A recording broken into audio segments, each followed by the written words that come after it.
Hey guys, আসসালামু আলাইকুম। আজকে আমি আপনাদের সাথে আমার একটা স্বপ্ন পূরণের কথা শেয়ার করব।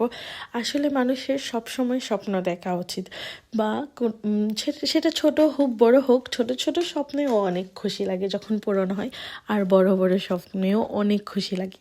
কিন্তু স্বপ্ন না দেখলে সেটা পূরণ হলেও সেই মজাটা পাওয়া যায় না যেটা স্বপ্ন দেখলে পাওয়া যায়। মাঝে মাঝে অনেক অসম্ভব লাগে যে এই স্বপ্নটা পূরণ হবে আসলে, কিন্তু আসলে না, ওটা দেখা উচিত পূরণ হবে কি হবে না।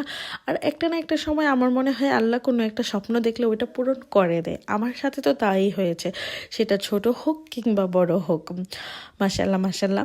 আজকে আমি একটা ছোট স্বপ্ন, মানে তোমাদের কাছে ছোট লাগতে পারে, কিন্তু আমার কাছে এটা অনেক ইম্পর্টেন্ট, একটা সুন্দর একটা স্বপ্ন। আমার খুব স্বপ্ন ছিল কি যে আমার নিজস্ব বাসা হবে, নিজস্ব বাসাতে আমি নিজের মতো করে ডেকোরেশন করব, সেখানে নিজের মতো করে সাজাবো, আর সেখানে আমার একটা দোলনা থাকবে। সেটা তো একদম আমার ছোটবেলা থেকে স্বপ্ন ছিল যে আমার বাসায় আমার একটা দোলনা থাকবে। সেটা বড় হোক বা ছোট হোক, একটা দোলনা থাকবে যেখানে আমি বসবো, বিকালের চায়ের কাপ নেব হাতে, চায়ের কাপটা নিয়ে আমি একটু বাহিরের দিকে তাকাবো, আর দোলনাতে দোল খেতে থাকবো।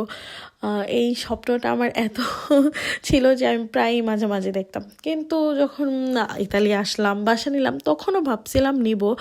তারপর এই যে বলে না, সময়ের সাথে সাথে থাক, দরকার কি, দোলনা কি দরকার আছে, এরকম ভেবে আর নেই। বা বাচ্চারা ছোট আমার, ওরা দোলনাতে খুশি হবে ঠিক আছে, কিন্তু ওরা দোলনা ময়লা করে ফেলবে, নষ্ট করে ফেলবে কি না, এরকম ভাবনাতেই থাকতাম। তারপর নেই, কিন্তু আমার হাজব্যান্ড এই জিনিসটা মনে রেখেছে। ইভেন সে তার জন্য আমার অ্যানিভার্সারিতে আমাকে সারপ্রাইজ দেওয়ার জন্য দোলনা নিয়ে আসছে। সাইজটা ঠিক আছে, পারফেক্ট আমাদের জন্য, ছোট ও, কারণ হচ্ছে আমাদের বাসার অনুযায়ী এটা। তোমাদের সাথে আমার এই শখ পূরণ বা স্বপ্ন পূরণটাই শেয়ার করলাম। থ্যাংক ইউ শোনার জন্য।